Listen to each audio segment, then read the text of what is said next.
नमस्कार।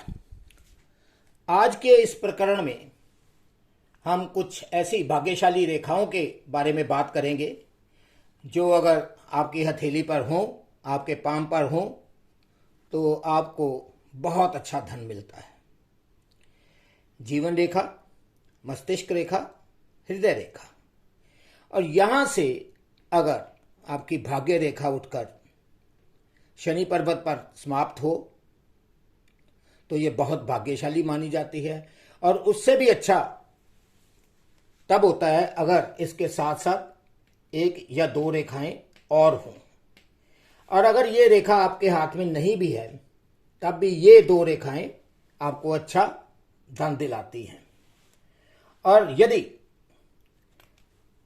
भाग्य रेखा यहां पर त्रिशूल बना दे, इस तरह से त्रिशूल बना दे, तो ये बहुत ही अमीर लोगों के हाथों में ऐसे निशान आपको मिल जाते हैं।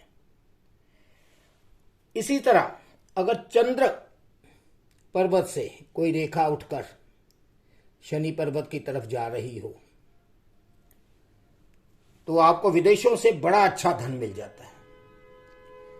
इसलिए ये भी बहुत ही भाग्यशाली रेखा मानी जाती है। चंद्र पर्वत से विदेशों से पैसा आने की बहुत संभावना होती है। अब हम चलें कुछ और रेखाओं की तरफ। जैसे अगर आपके हाथ में मंगल रेखा है जो जीवन रेखा के बिल्कुल साथ साथ स्पष्ट रूप से चल रही है, वहां से कोई रेखा किसी भी पर्वत पर चली जाए तो उस पर्वत के जो भी गुण हैं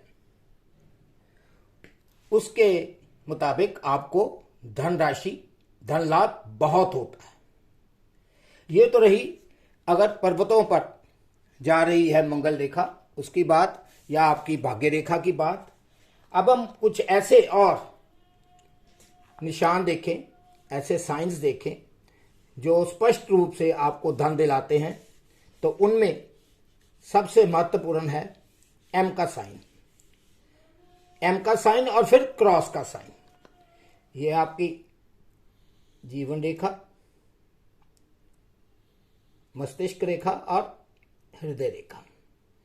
और अगर एक रेखा हृदय रेखा और मस्तिष्क रेखा को जोड़ रही है तो ये आपको एक एम का साइन बना रही है, तो आप भाग्यशाली माने जाते हैं। इसी तरह अगर मस्तिष्क रेखा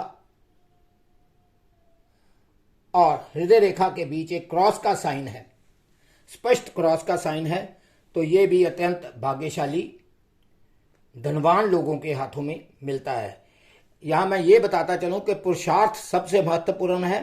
और एक और बात कि जो कामकाजी स्त्रियां होती हैं उनका बायां और दायां दोनों हाथ देखने चाहिए। और अगर गृहिणियां हैं तो उनका बायां हाथ और पुरुषों का दायां हाथ, उससे आप फल दे सकते हैं, फल बता सकते हैं। इसके अलावा जो पाम है पूरे का पूरा आपको स्टडी करना होता है। हाथ पूरी तरह आप स्टडी करें तो ही ये अच्छा रहता है, क्योंकि अगर पर्वत दबे हुए हैं, कोई भी पर्वत दबा हुआ है, तो वो उतना फल नहीं दे पाता। इसी तरह से जो रेखाएं हैं वो बड़ी पुष्ट होनी चाहिए, क्लियर होनी चाहिए, उनमें कटाव नहीं होने चाहिए। और अगर कटाव हैं तो वो उतना आपको फायदा नहीं देते हैं। तो आज के लिए इतना ही। नमस्कार।